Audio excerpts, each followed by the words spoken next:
The controversial carbon tax began at midnight, and so did renewed campaigns by the government and opposition. The campaigns feature TV ads, giant billboards and a treasurer waving a lamb roast. The economic, political and the government hopes environmental consequences are profound. Tonight we'll examine the impact on households and hear from the opposition leader. But first, here's Chief Political Correspondent Mark Simpkin. He'll report on a historic day. This is C-Day, the start of the biggest and most divisive economic change in more than a decade. Julia Gillard fronted a friendlier crowd. The most important person in Australia. Yeah, and one of the bravest. Pleased to meet you, Julia. Thank you very much. In miserable Melbourne, the sky did seem a little lower, but it was definitely still up there. Australians can look round and see the sky hasn't fallen in. Around 300 companies will pay $23 for every tonne of carbon they produce.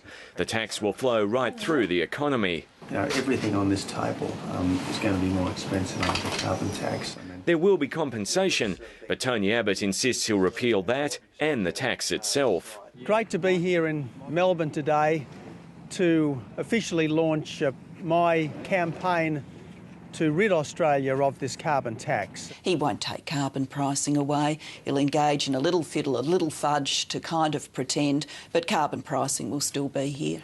The government isn't ruling out changes of its own. Well, if some tweaking is justified, of course we'll consider it. It'll be months and perhaps years before the full impact of the tax is known, although the electricity shock will start immediately. The ABC's obtained the government's state-by-state breakdown. It shows power prices are going up by as much as 18% in some states. The weekly hip pocket hit ranges from $3.35 in Victoria to $6.40 in New South Wales. Only part of that is the carbon tax, though. Labor estimates its contribution as more than $4 a week in the ACT, but only $1.34 in South Australia. Australia, this campaign is now on. It's now on. The campaign comes complete with mobile billboards and television ads. There will be no carbon tax under the government I lead. Labor lied, and now we're all being hit with a carbon tax. The government's also hitting the hustings, dispatching the treasurer to a supermarket. It's the same price today as it was last Friday here at the supermarket, $20.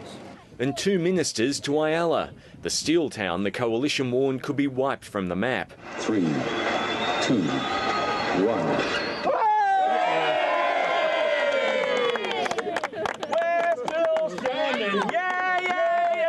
Kevin Rudd's support collapsed when he didn't put a price on carbon. Julia Gillard's collapsed when she said she would. Labor's desperately hoping the next few weeks are game changers, but it's telling some ministers spend a lot more time criticising Tony Abbott's criticisms than they did spruiking their own policy. Mark Simpkin, ABC News, Canberra.